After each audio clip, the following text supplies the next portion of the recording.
All right. What's up, everyone? It's Bella Mars. I'm back with another episode of Big Time Fresh. Today, we're going to be talking about a pretty deep subject, but that means we have an extra guest on today who happens to be related to JP. JP, would you like to introduce the guest? I would love to. Hey, it's JP. What's up, you wonderful people? I would like to introduce you to someone that I've known for her whole life. My cousin Roberta. Hello. One clap. One clap. I'm so happy to be here. Thank you for having me. I don't get a clap from JP because we're cousins, so it's fine. Yeah, he's like, whatever. He's like, I just introduced you. Isn't that enough? That's it. Yeah. So Roberta and I met a long time ago, in the scenario of being bridesmaids in the same wedding. Mm-hmm. And so again, that makes it something like 20 years that and we didn't know each other well, but we knew each other before we jumped into this episode. We did. I mean, I still remember you well from our interactions because you were at the bachelorette party too as well, right? Weren't you? I think so. And that was a time. Yeah.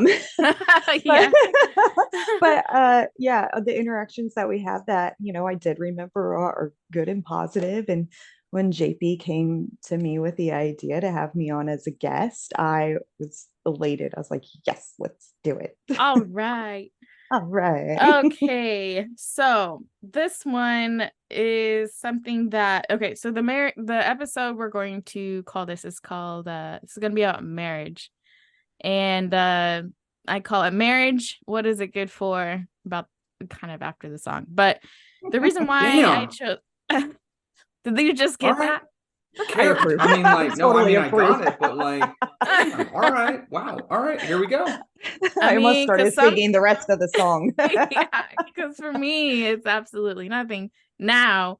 But when I was growing up, it was everything. So, a little bit of background. I'll tell you where I am currently in my life, and then maybe we can go around and do that first, and then that way we know the path of which direction to go to. So I know if anyone's been listening or knows me by now, I'm divorced. I got married at 24 or 3, which is insanity. I got divorced in 2017. She was 3 at the time. I have a daughter who was 3 at the time.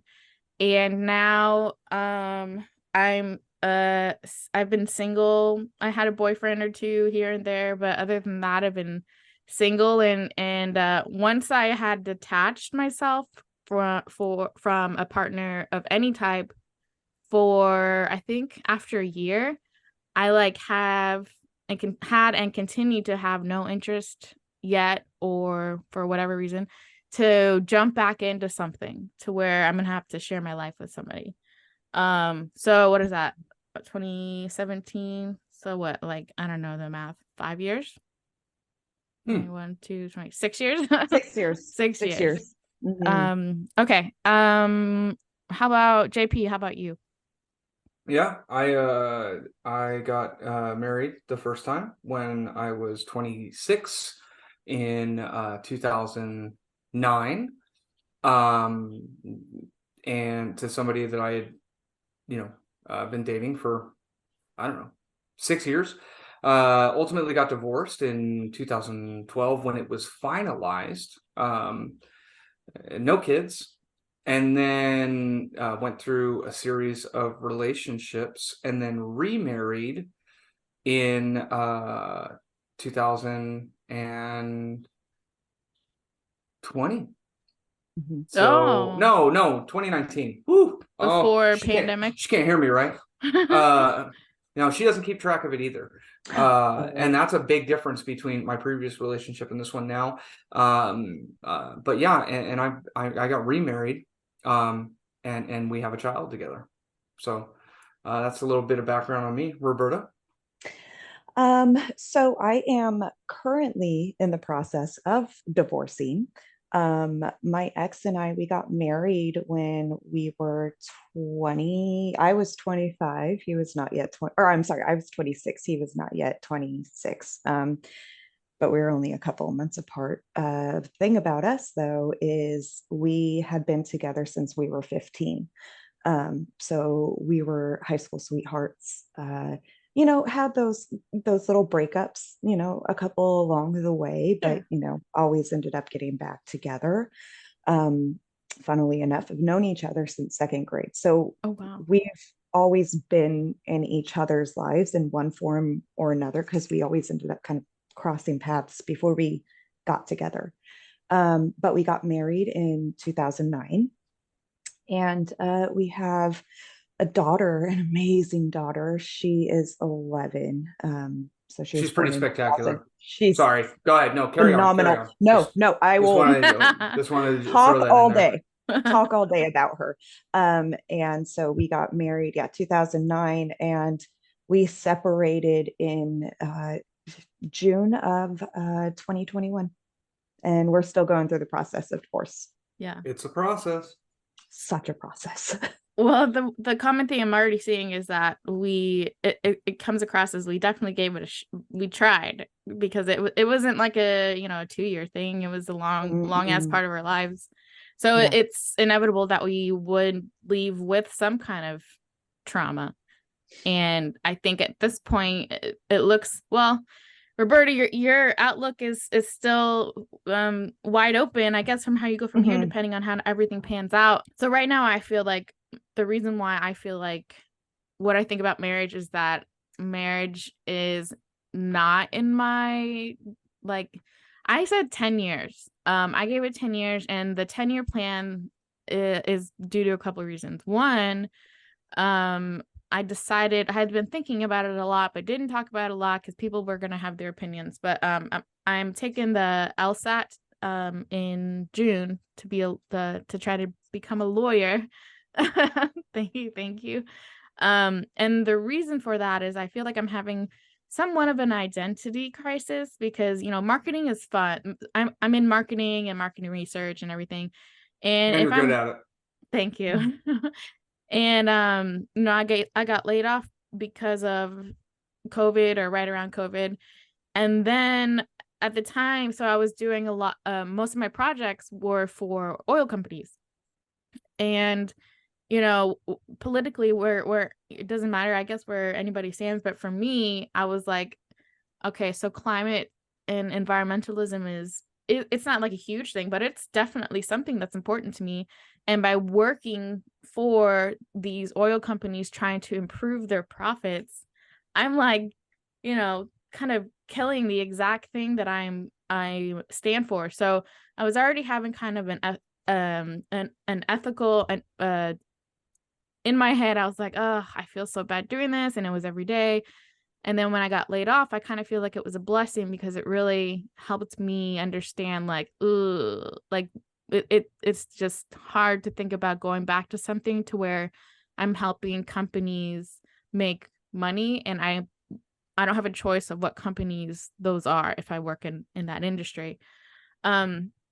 And then with all the politics in general in Washington and just how crazy the world is, I don't see, I see a lot of problems. And with my PR background, I see it as messaging problems.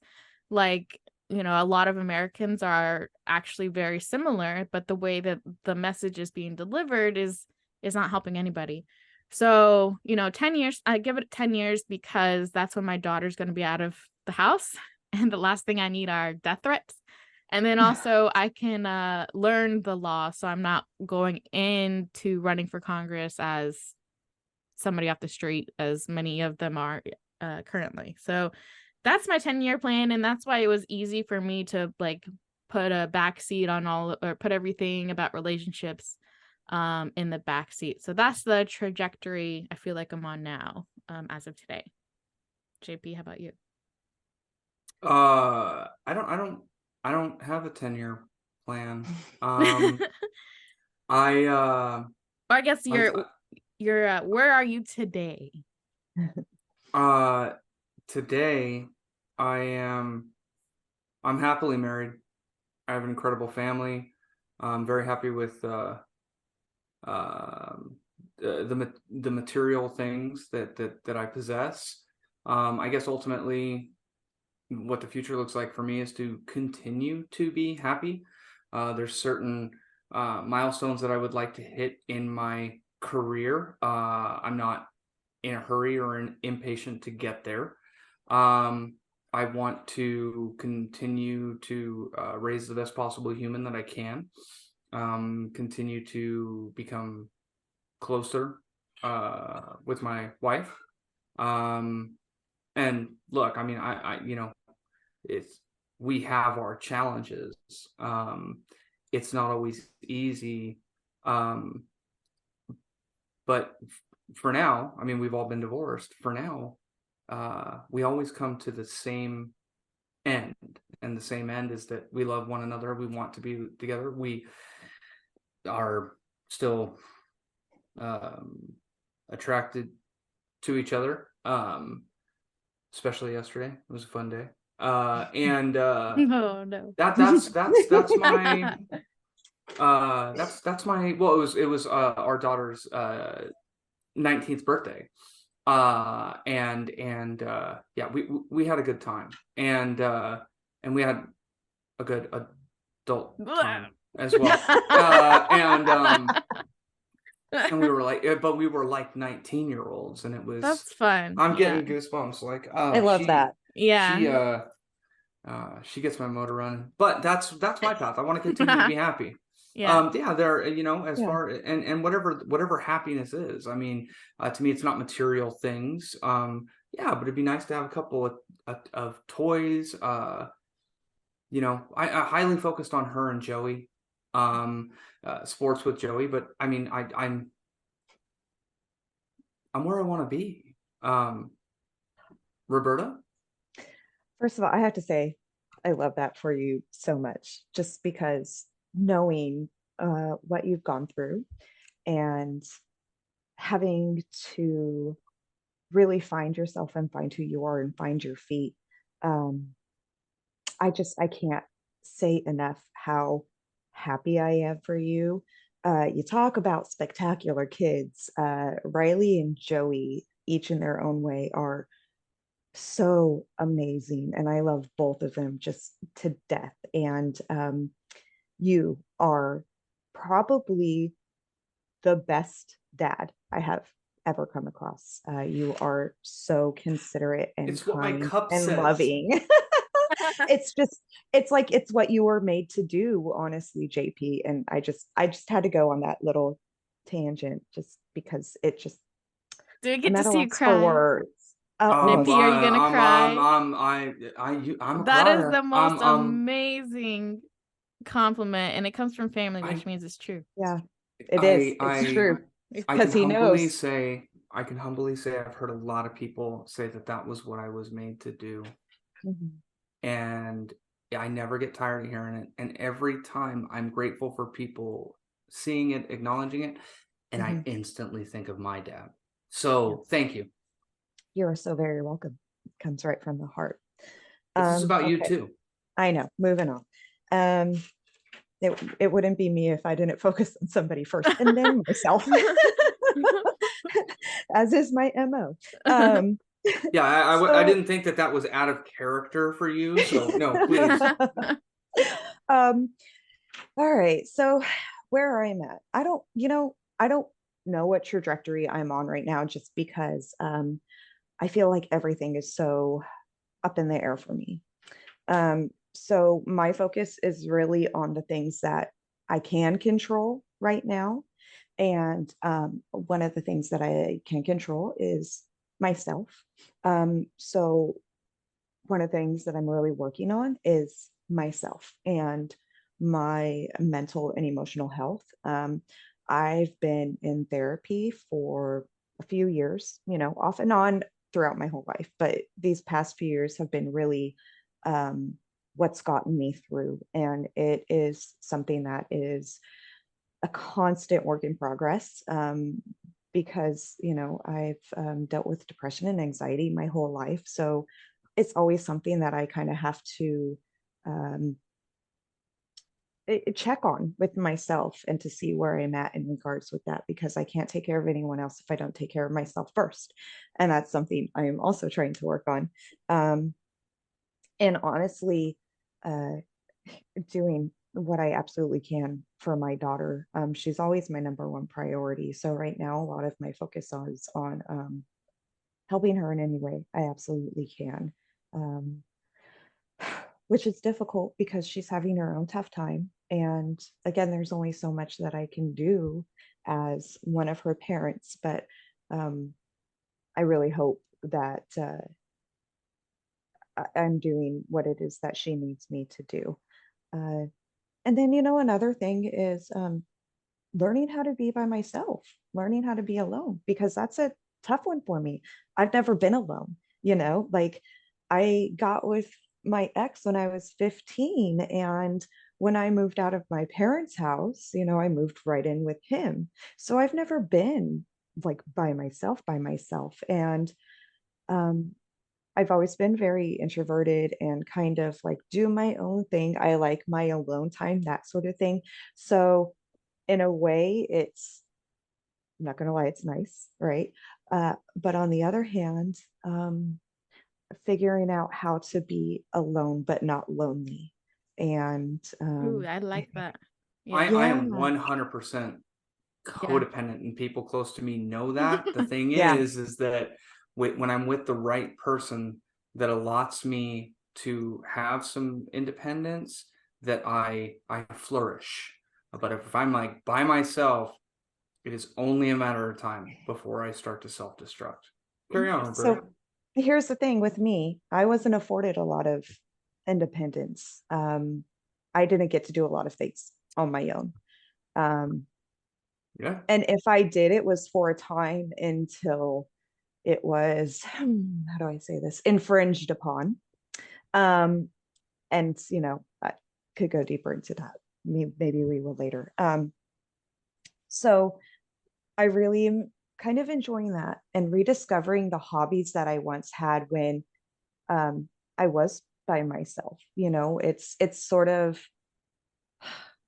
a whole rediscovery of who I am, It's liberating. because yeah, so liberating. Like I was not prepared for the freedom that I felt. And for a while I felt bad about it because I was Hmm. like, I'm away from this person and I'm out of this relationship that consumed my entire life Hmm. for the majority of my life.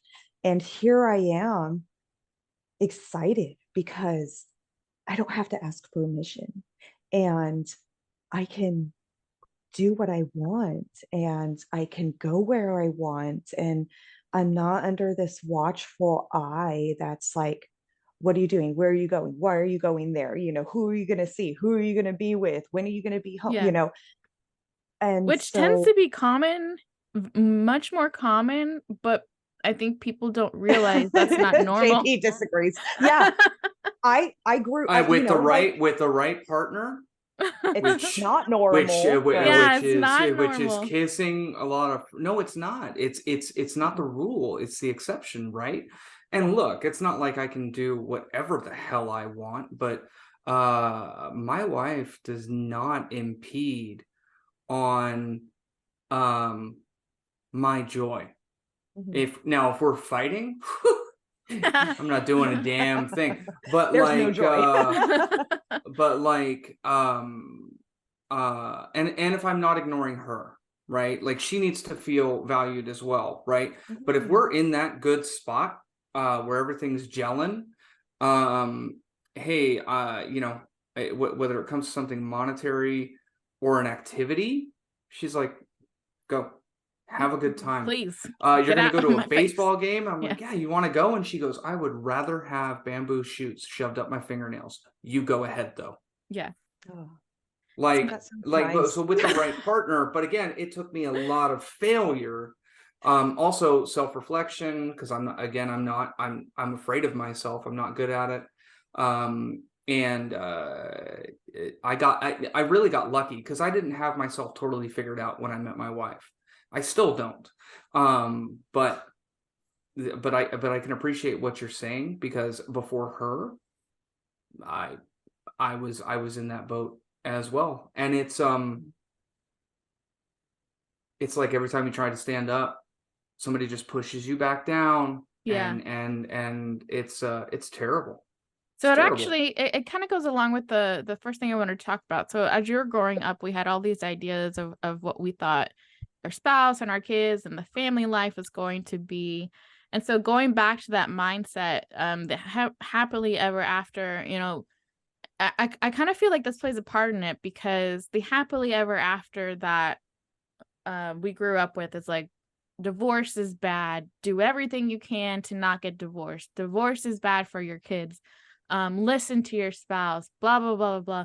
Whichever side of the fence, or I guess gender roles, listen to your spouse comes into play.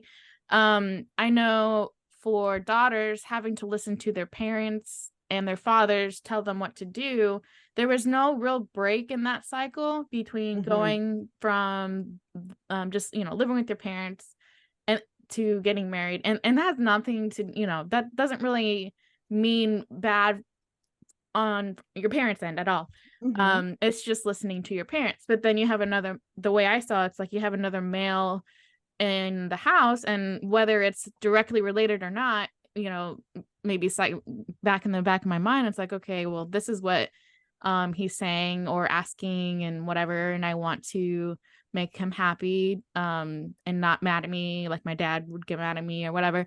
So Oh I my God, see you're some preaching to the agreement. choir. Oh my God. Yeah. So what do you think? Yeah. It's, oh, can I go, JP, Yes, yes, please? Oh let's yeah, go. Like, you I go. want You to go. respond to I this so gotta bad. fix my camera. You go for it, because I have Okay.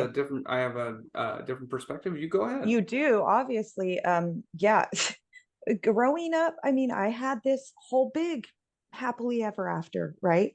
Uh, I grew up in a household. My mom and dad are still together. They got married in 1976.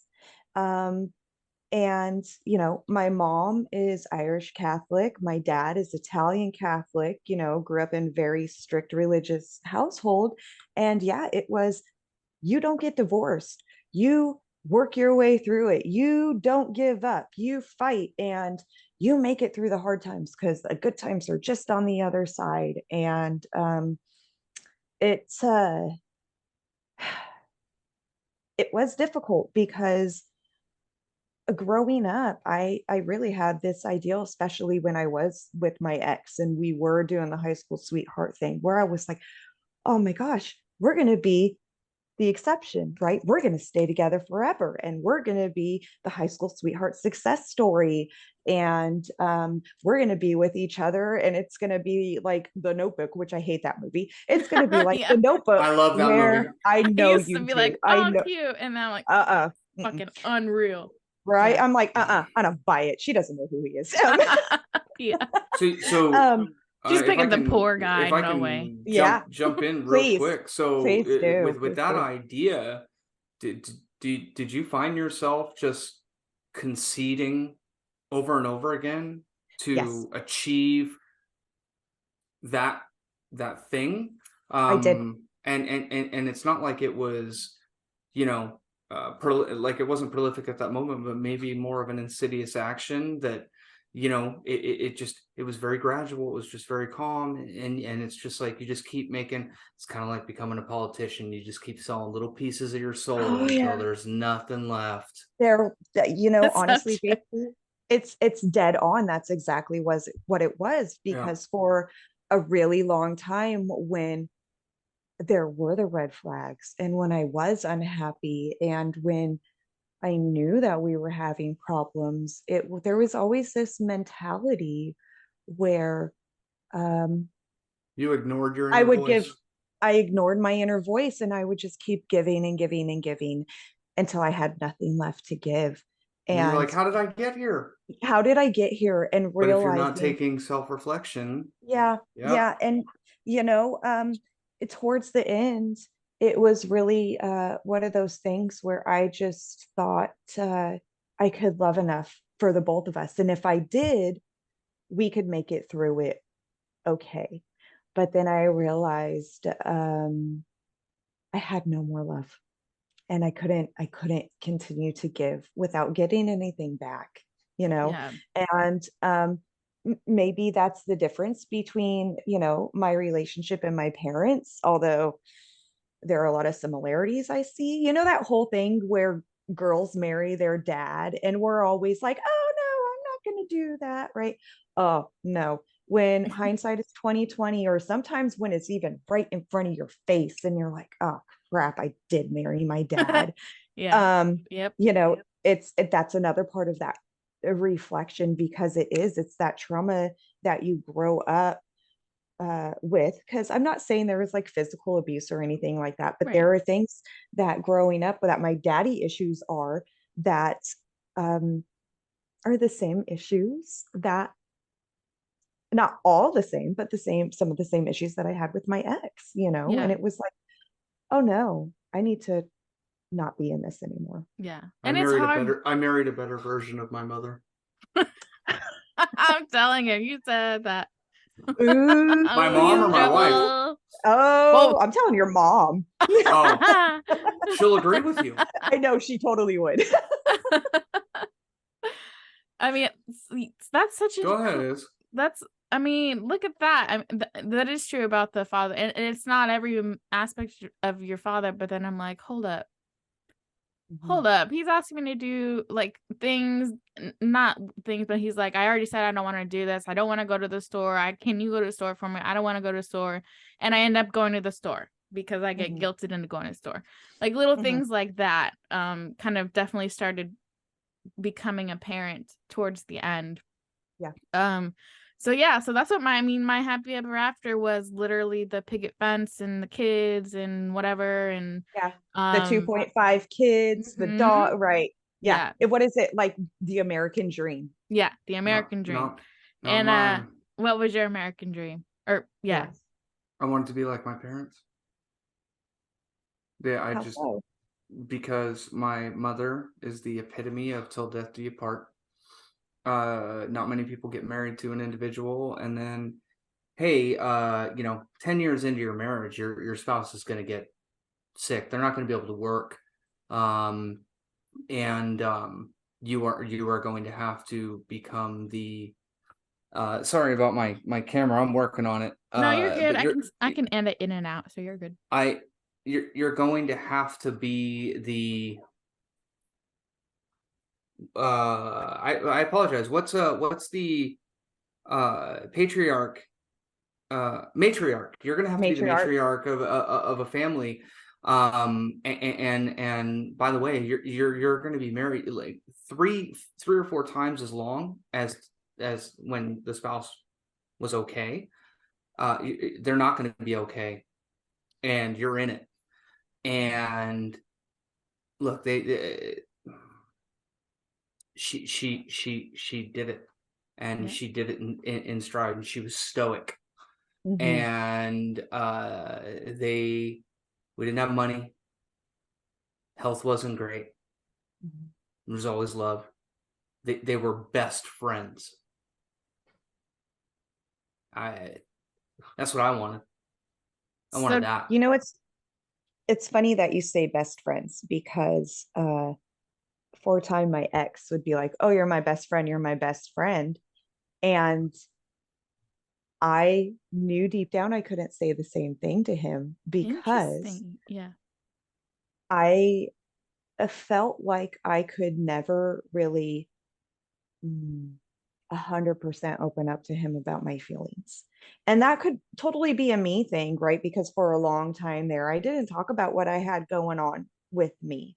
Um, and while we did have like good conversations, we had good chemistry and everything like that.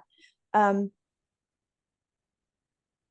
the deep conversations in which I could say, yeah, this person really gets me,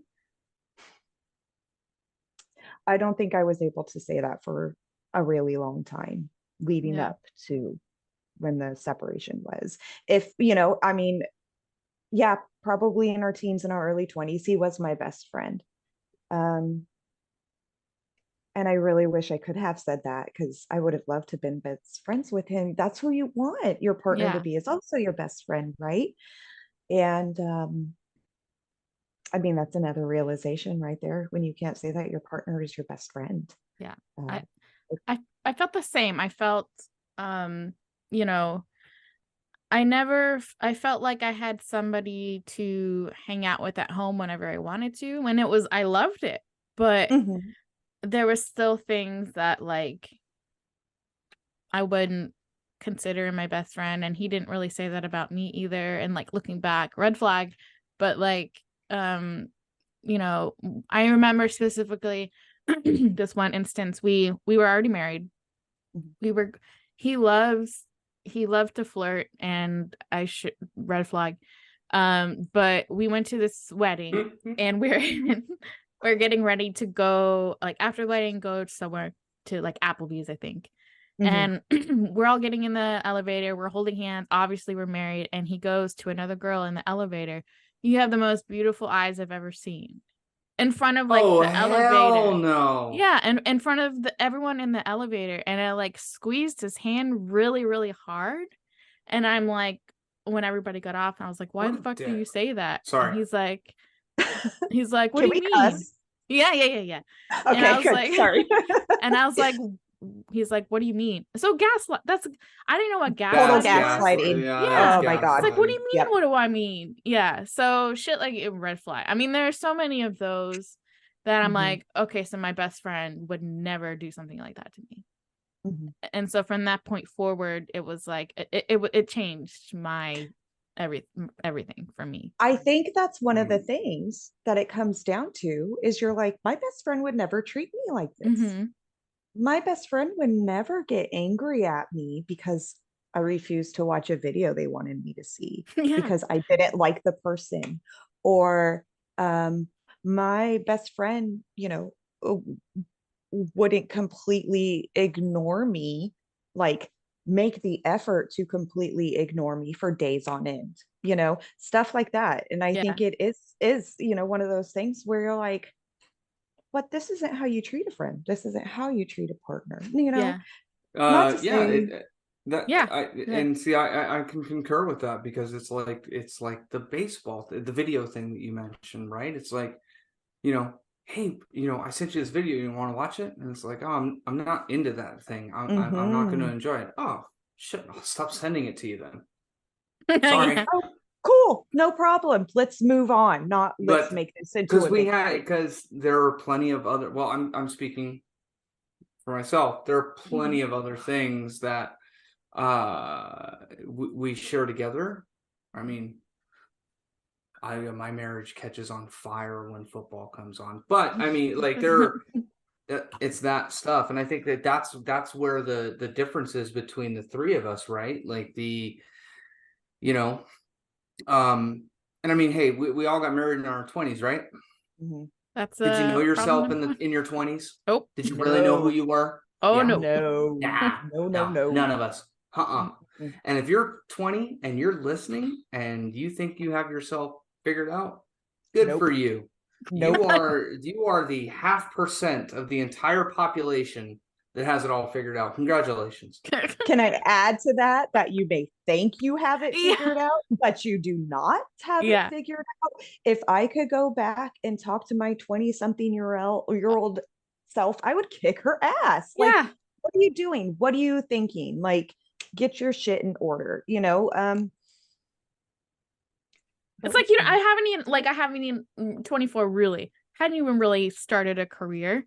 Like Right. I didn't even have a You root just set up worked. somewhere. Like, yeah, Yeah. I had money because I didn't have a kid and I could do different things. And it's like, you're living the life that is right after there's like a 5-year, like, I got to figure out my life. Yes. Not I'm gonna get married and then figure out my life. Right. Or I'm gonna figure out my life while I'm planning to get Yeah. married, Yeah. right? No. It's like, Maybe in some cases the best plan is to have a plan, but not be so focused on the plan. yeah. Yes. Leave room for errors, leave room for mistakes, leave room for change, because you can't plan on that stuff. And honestly, the mistakes that you make in your 20s and the decisions that you make, I really think those are the ones that leave those lasting impressions. And those are the lessons that we learn to put us on that path more into our adulthood, I you love know? that. Yeah. I Yeah. love that. I feel like that's when I got divorced, I was 32. Which in a sense I'm grateful that it happened that young, because people nowadays, like my brother didn't get married till 33. So essentially I felt personally, and I still kind of do, that I regress, and I'm living my mid-20s in the good and productive ways. Like I went through the post, I don't know which stage you are in yours, but like post divorce after papers was there really is like a cycle. I had 4 friends go through the same thing within the span of 3 years that Wow. did this cycle where it's like, okay, first is a hoe phase. So that's when I really utilized Tinder. And then I was like, well, I feel like I'm in my mid-20s. So like I had a boyfriend that was 10 years younger than me, and Nice. fun stuff like that. Like I didn't have to worry about, like, first of all, anybody in their 30s, guys in their 30s, they're either looking for, somebody to take home or whatever. Nobody in their 30s is acting just to, either they're married and they're trying to cheat or whatever, trying to settle down. So I was like, 20s is safe. Like 20s, they're in whatever. So after that phase, I felt like phase 2 was like, okay, now I'm just stressed out and I don't know what to do, and I have a daughter, and how am I going to provide, and what if this happens, and what if I lose my job? So that was the like realization phase, like I'm all by myself. The 20-year-old thing too was like because I didn't want to be like physically alone. Mm-hmm.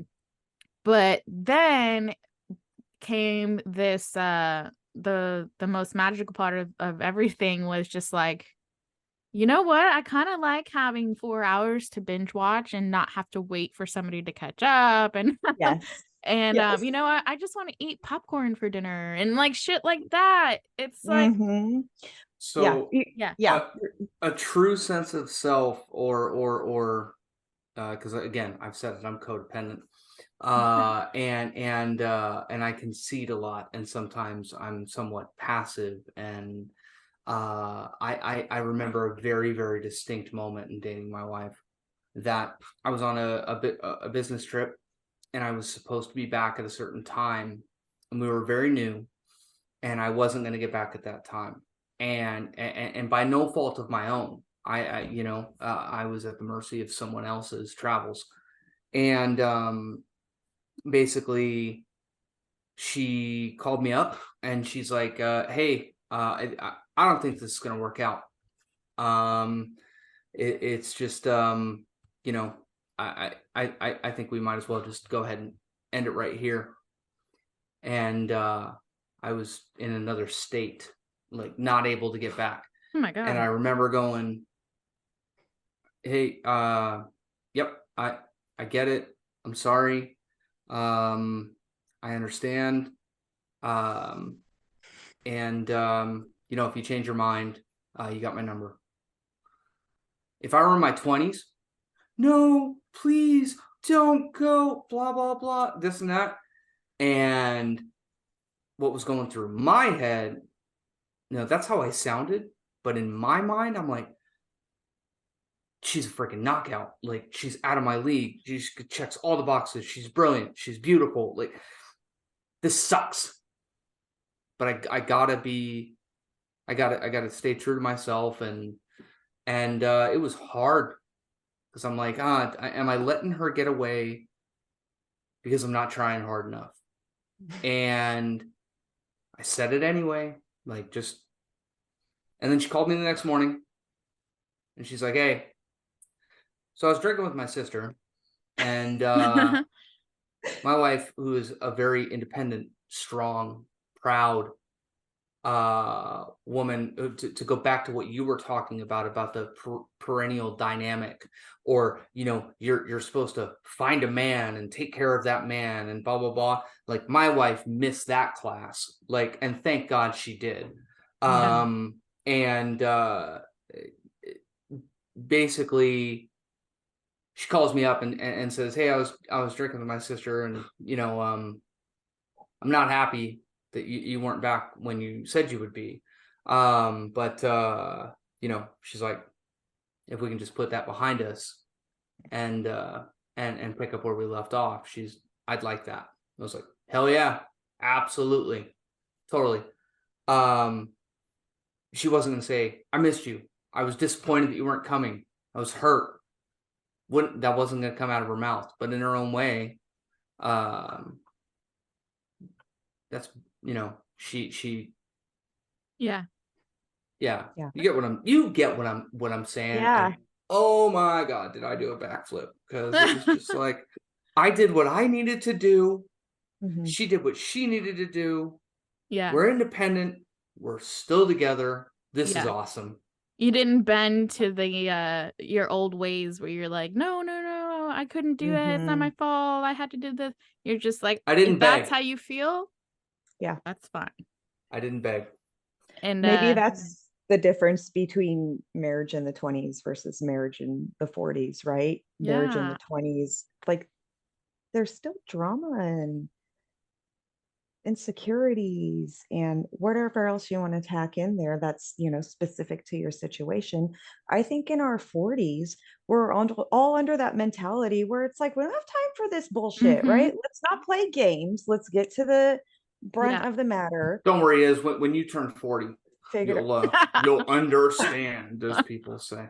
I keep forgetting you're a No, little What is bit I that? got younger a than What is year and that? a I. Like half. that's It's okay. what? Oh, it's a year and a half. You said it, I'm Oh, I there. year and a didn't. half. So yeah, okay. Yeah, you're Yeah, okay. I'm there. I I'm got there. But that's what it is, 6 months. right? Like, Yeah.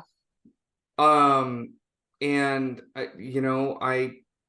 it it took me being alone, living by myself, talking to people like Roberta, and being confident with who I am to know my value, know my shortcomings and where I could improve, and also know, that with the right person that I have a lot to offer as well. And if that's why love is so hard, because it it, it really, really is so rare that there are times that you think you have it, and the people around you, like maybe your high school sweetheart breaks up with you and throws your phone at you on 4th of July, and you kick her out of your house, and then you go home to your parents and say, "Hey, I broke up with," and we're done. And your father says, "Well, whatever you did to F that up, go fix it." And so that's what you do. But it's so rare that sometimes you force it. And if you don't know who you are, and maybe you're in your 20s, maybe you're in your 30s, if you don't know who you are, like how can you honestly tell yourself, this is I'm so solidified and 100% in this decision. You might convince yourself that you are, when you're Yeah. really not. And I mean, so to the same point that we were talking about earlier with our parents being females, you went to your parents and your dad said fix it, and of course you love your dad and you respect your dad, and you say okay. And we Yeah, were in our 20s, and so that's Yep. in your 20s, you still everyone probably to some level listens to their parents. I know I My did, mom only said one thing. She said, buddy, I'm sorry to hear that." And that was it. Yeah. She said nothing else. Yeah. My mom had it figured out. Yeah. I think my dad, his situation was a little bit different because of his health. He was on borrowed time, this and Yeah. that. But my mom, I got down on my mom a lot growing up. I was hard on her, but she has been my confidant. She's kept me grounded. She's been my sports coach, life coach. And I mean, really, if it weren't, I mean, my mom's amazing, and I owe most of my success to her. when I'm not reacting. When it comes to charisma, personality, fearlessness, sometimes with no reservation, I owe that to my dad, and I'm very grateful of the balance that I have between those two people. Because just like in a relationship, you'll have dreamers. I've talked about this before. You'll have dreamers, and you'll have people that are well grounded. And if it weren't for the dreamer, the well-grounded person would never get their feet off the ground, and if it weren't for the well-grounded person, the dreamer would just live up in the clouds. That's I that's love so that. true. Yeah. I think well, I definitely think everyone needs to take into consideration that their parents are from I mean, it's simple, but it's a different generation, Absolutely. where Absolutely. divorce is negative. Whenever people say to me, I'm like, oh yeah, I'm divorced. It's less and less now because happened so long Sure. ago. They're like, oh, I'm so sorry. And I like make it a point to say, don't say sorry.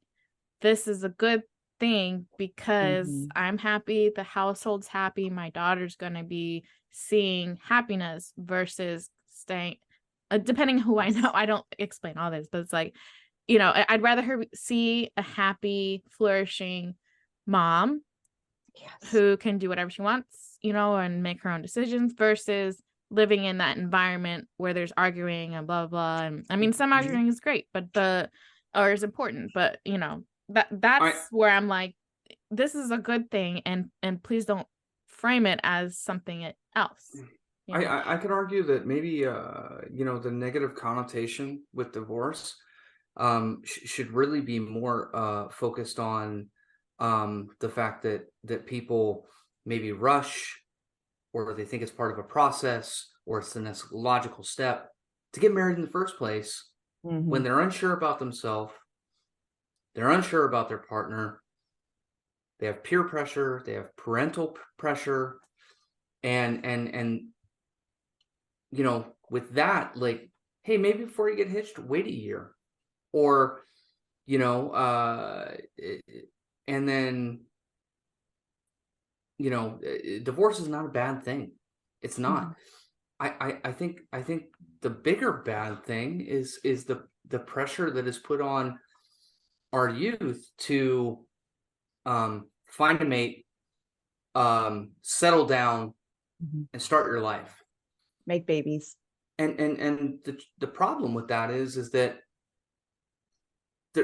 there's nothing that someone says that start your life. Mm-hmm. Do try things, experiment, fail, Find what makes you happy. like and you have your whole life, and you have your whole life to do that stuff. Go find a partner, and no, look, No, because then you set yourself back 10 years by finding a partner first. Exactly. Yeah. well, you do things in your 30s that you should have been doing in your 20s, which is why whenever a person who's been around for a while talks, I listen. And I think we all did in our 20s. We listened, but there were other things but we also listened to what was relative or helpful to us at the time. When somebody said, hey, don't get married until you're 30, it's like, I'm with my high school sweetheart, I'm the happiest I've ever been, like, we're gonna be together forever. You don't know what you're talking about, man. You don't know me. Yeah. I said, you don't know my life. You don't know my And relationship. It's so much worse in high school too. It's like, I don't listen to anybody. I know everything. Oh Yeah. my God, it was So look, now I'm old enough to have the wisdom that I don't know everything. I am gonna tell my kid, hey man, regardless of whether you're dating with somebody or not, just wait till you're 30. Mhm. I promise you that you have plenty of time. I was in a hurry because of myself. I thought my dad was on limited time. I think a lot of us feel that, or maybe you came from a family that a parent was divorced a couple of times, and maybe you were like, well, I'm gonna prove these efforts wrong, that they screwed up and I'm right, and they don't know what they're doing, and they've always doubted me, so I'm gonna show them. Like, stop doing what you're doing for other That just people. came Just into my stop. head as something that, I think that has something to do with it too. And my may dad, I add? yeah. Oh, sorry. Go ahead. Go No, ahead, I was Bella. gonna say, my parents have been divorced twice each. Mm, So My for dad me, was it's like, divorced twice before he married my mom. I'm like, y'all, it suck. I could do this. Oh, come And on, here I Berta. You am. didn't know that? No. I did know that. It just reoccurred to me. My dad had a previous marriage before he was married to my mom. He was only married for a year, and there was like no kids, nothing out of it. But sometimes I forget about that. I was So also going to say, if I may add, don't get married just because your friends are getting married too, and you think it's the thing to do. Oh boy, that is yeah. a very Thanks good a one. lot, Is. Appreciate that. It's funny, like when my folks were getting hitched, I think my dad was 28, and my mom, no, 29. My mom was 5 years younger, and when they were getting married, my dad had been married twice before. Mom came from a Catholic family, and the family said, "Don't marry this guy. He's been married twice before. He's it's not a good idea." You would think that was my mother's family. No, it was his family. It was his family. Oh, wow. Don't marry this guy. Oh yeah. And my mom didn't ultimately. If you'd asked her then, you want kids? No. And I don't know if my dad convinced her. I don't know what transpired, but they got married in September of 81. I popped out November of 82. My mom will tell you, because she has to, because she's my mother, that it's the best decision that she ever made. To be fair, yeah. I mean, but there were a lot of babies being had in that family during that time. Well, when there are 13 of them, you'd like to think that there might be. There was baby fever in that family during that time. Yeah, I know Berta's got 2 siblings. I got 2 siblings. You got 5? Yeah. Berta, from different. How many siblings does your mother have? My mom, including herself, has 13 siblings. My mom is smack dab in the middle. Ooh, all like I don't want to. They're Apparently, all contraception is not a good idea with the Catholic Church. Irish Catholic in the 50s. Oh my It's God. not gonna happen. There's no such thing as contraception. You'd be burned at the stake, yeah. Oh God, no. Yeah. 13. They don't burn you at the stake. They put holy water on you, or they say it's holy water and it's actually gasoline, and then they light a match. So yeah. Well, so my grandparents were the same way too. My mom, they said don't have birth control, and here I am. Yeah. They were 25 when they had me. It was opposite. Young. Opposite for me. My sister got pregnant at 17. And so it was very much when my parents caught on what was happening about 2 years after it really started happening. It was like, we're getting you on birth control. You're not making the same mistake, which it was not a mistake. My nieces there are are no incredible. way that those 2 are mistakes. Right? Wow. They're gonna hopefully rule this damn country one day. Not rule, sorry. Serve this country, however you want to say it, but just as I told you, you got my vote, so do they. Like, we got another cousin, with her and her husband here in Arizona. They got 2 kids. Yep. Their daughter, like, man, if she runs for office, she's got my freaking vote. Both of their kids, amazing. I don't know. Maybe we just produce like incredibly amazing. And that was kids. another thing. I watched these incredible people, and whether their marriage worked out or not, they were incredible parents. They were wonderful examples. So when I got divorced, I always knew I wanted to be a dad, and man, the bar was set really high to produce a incredible human. And man, I'm still shooting for it. I'm watching the way that they parent, and I wanted it, and whether or not I get it, like that's what I'm shooting for. And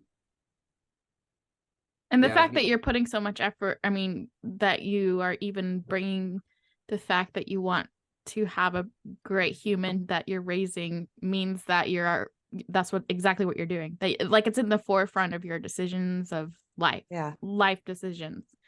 So, I mean, as much effort as you're putting into it, I don't see how anything, knock on wood, but I don't think with that level of thought that goes into it, I don't see how anything could go, wrong. And you're very conscious about what you're doing.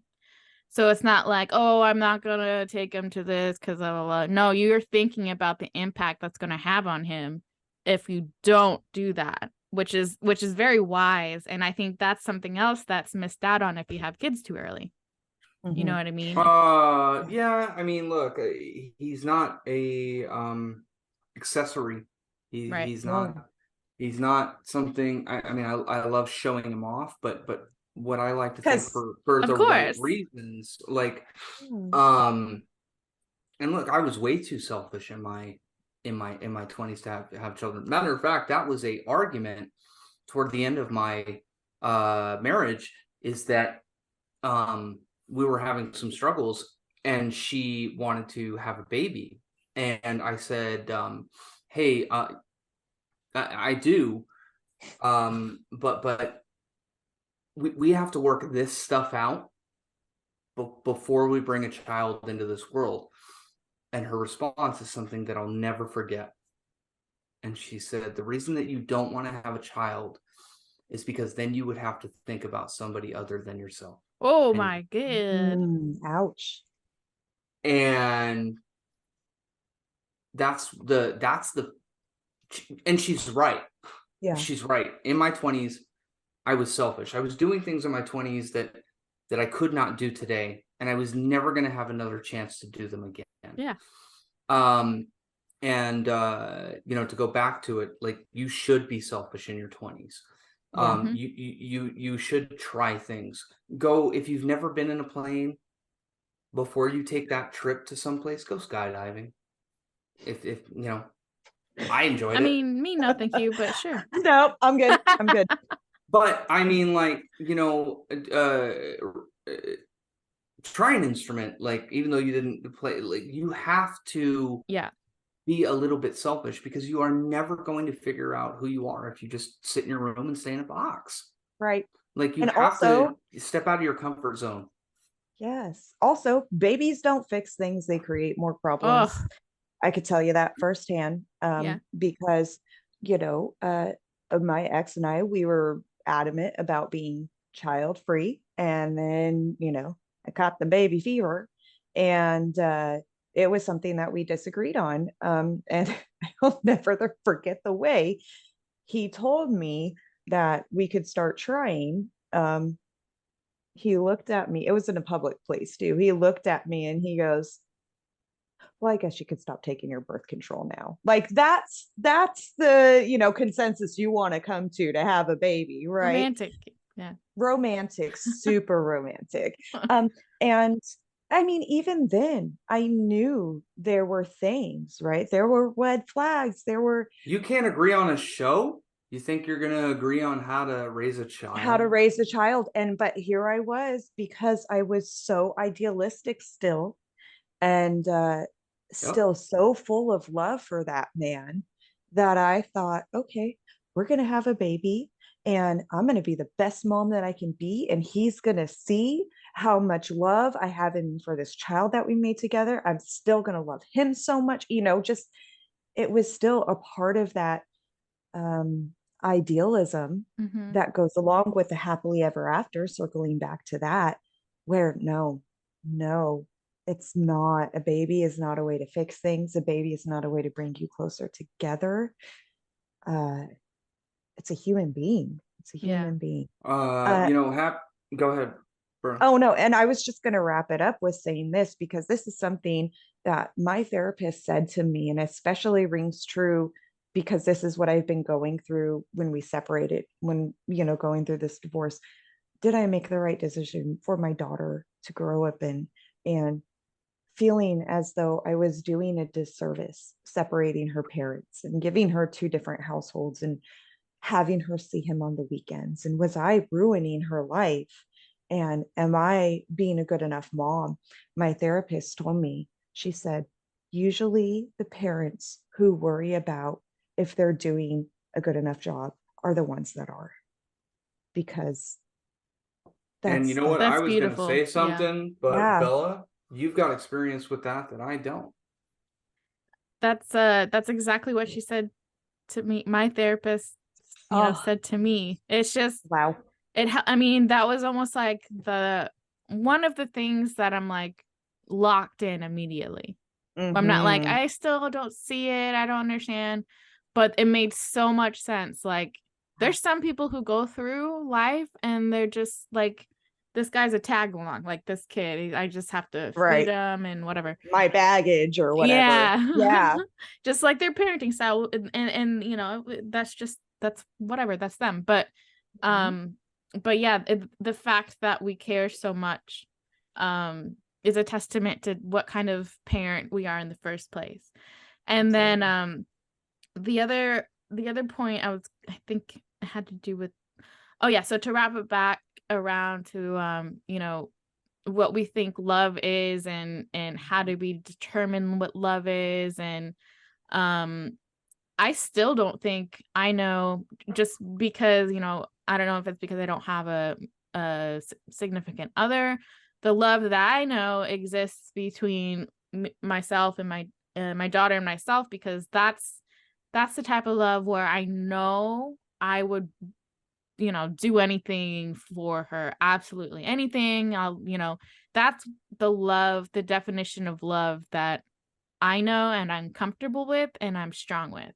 The one that JP that you have, aside from the love obviously that you have as a parent for your son, that love that you have for your wife, I am completely unsure of what that means as of today. So over the next however long, that's something I'm still gonna just be trying to figure out. For And mind me, you, I was very cautious. I was very cautious when I went back into the dating world, especially having a child with someone, and to echo on the happily ever after. Um, to me is, if I didn't have my wife, I would be my own. I would be my own judge, and there wouldn't be that other voice sometimes. Or maybe it doesn't come fast enough. I think that's a better way to put it. The other voice wouldn't come fast enough to say, "Hey, you were a little hard on him," or you were too passive. Whatever it may be. And that voice comes quicker because it's an outside perspective of somebody that you trust. And when she offers criticism to the way that I parent, a gut reaction, an instinct is to be defensive, like I'm doing a good job and I'm a good parent and all that stuff. And it's very hard to get that travel to, you're not always right.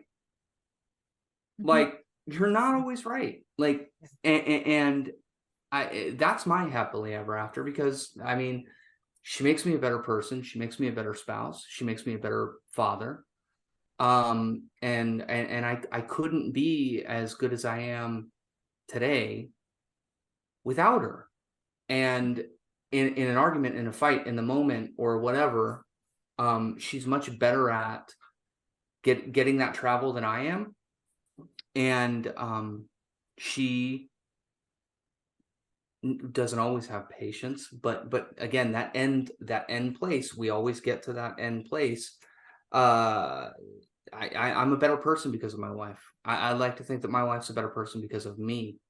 That's my happily ever after. It's a constant state of growth. Yeah. So I love it. I'd have to say my happily ever after is true unconditional love. Um, Honestly, because I've seen both sides of it. Kind of with my dad growing up, not so much now as he's gotten into his golden years, because my dad is super emotional now, which is hilarious because Oh, he was not like that growing up. yeah. Um, but similarities between him and my ex was love was conditional. Love was conditional on What you did whether for or me. not what you did for me, whether or not I'm mad at you, Mhm. uh, whether or how you spoke to me, how you made me look in front of it. Like it was Yeah. all of these conditions, these expectations that I could never live up to, right? On the other hand, I had my mom who would tell me, I love you no matter what, you know? And the thing Oh, and about she this, meant it. oh yeah, She and meant it. the thing about this kind of unconditional love, the choice to have unconditional love versus feeling like you're obligated. I don't feel like I'm obligated to give unconditional love to anybody. I give unconditional love to people because that's how I love. That's what love is. And that is how love is deserved. You know, you're making a choice to love this person. And I think it goes for friends, family, partner, whatever. My sister and I, my middle sister and I, we It's do for not have company. a great relationship, you know, but she's my sister and I love her because she's my sister, and my love for her is unconditional. I will do whatever it takes for her. Same with my daughter. And for a time, it was the same with my ex. My love was unconditional with him, despite his being conditional with mine. Um, that's what my happily ever after is. That gave me chills, girl. Really? Oh my Yes. goodness. Thank you. I couldn't I have said it better. I mean, I that is so well said, and JP Thank says you're very you. well spoken. And I Thank I you. couldn't agree more. And that's something I don't even know if I've explored or thought about yet, like the concept of what unconditional love really is and how it Mhm. applies. So Yeah. I love that. Thank you. take me as I am. Um, Yes. and I will have faults. I will fail. Yes. But that's not it's not an end all be all. Hmm. Right. And the thing about it is when I fail, my wife will point it out. And when she's not always happy with my faults, but ultimately she does accept it. And Mhm. um, what one of the things that I feel that is very hard as an individual to do is to accept your own faults and forgive Yeah. yourself. Yeah. When you can find that in another person, if they even if they don't react that way right away, but they Mhm. get there. It Mhm. might take a while. It might take not talking to each other in a 1,400 square foot house where you know you're going to run into each other because Yeah. you're not in a mansion. But you get there. And to me, if you can accept the fact that you're fallible, Mhm. um, and that the advice that you're given comes with no malice, that's your person, Yeah. Yeah. Yeah. Where they're there and to that's help you rare. grow, not Yeah. hold you back. Tell you what to do. There's Yeah. a Yeah. difference. Try to Uh, outshine you. I know one of yeah. the things that I would always experience and like, why did you do that? Is we would come to my parents' house and like my dad and him would gang up on me as to why I'm not being like successful enough. And like just, an hour ago we were talking about, you know, oh, it hurt, it sucks. I feel this way. And then he would weaponize it. So it's like I guess moral of the story, and we'll wrap this up because this was a really, really good one, is that um it's yourself that matters. Don't try to compete with other people. It's not like you need to in high school you're trying to impress people, or you're trying to be in this group, or you're trying to be in that group. And if you just continue on that mentality after high school without any type of break to discover yourself, that's all you're going to know. You're going to know that you listen to your parents, you don't want to embarrass yourself, so you're going to make sure you don't fail and stay in this, relationship no matter what it takes. Oh, And you're yes. just going to continue on the path that, is traditionally known as the American dream. And then when shit falls apart, you have no idea what to do because all you've been doing is what you thought was right. Right. You figure So, out how to please other people, but you forget how yes. to please yourself. Yeah. Absolutely. So any closing Absolutely. thoughts? Ooh. I love Mm. y'all. I welcome these conversations. It's always helpful. It makes me reflect in anything that I know that the two of you have been through hardship. There's been trauma and this and that. And I with that, I know that y'all are gonna come out where you want to be because of the people that you are. With all that being said, it also reminds me of how grateful I am and how special the thing that I have is. Yes. Yeah. That's kind of my final thought. Yeah. You know, one of the things that I've been thinking about a lot lately, going through this, because I am in the midst of it. So I'm having all those Sure. thoughts. I think I skipped over the hoe phase though, because I'm not ready for that yet. Yeah. Mm-mm. If you're not Yeah. ready, you're not Well, there. I'm not lucky ready for the y'all. hoe phase. It doesn't mean I'm not gonna get there. Yeah. So Herpes is forever. Herpes is forever. safe sex, wrap it up. Um, I I think that loving yourself is so important.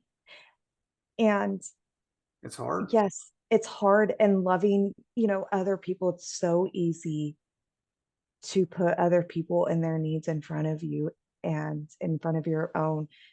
And it's so easy to get lost in that, Mhm. especially if you love that person so deeply and you want to do nothing but make them happy. And that includes maybe sacrificing your own happiness for Mhm. that. There's always compromise, right? And there's always middle ground and everything like that. But when you find yourself crying in the closet because you're truly unhappy and you feel as though you can't even share those feelings with your partner because you're scared of their response, or you've been gaslit into thinking that it's all your fault or you're to blame. Um, I think that's when loving yourself comes in most handy. And I say this because I didn't have that. Uh, Mhm. and one of the other things my therapist said to me that will always stick with me is, there's a lot of, there could be a lot of self hate and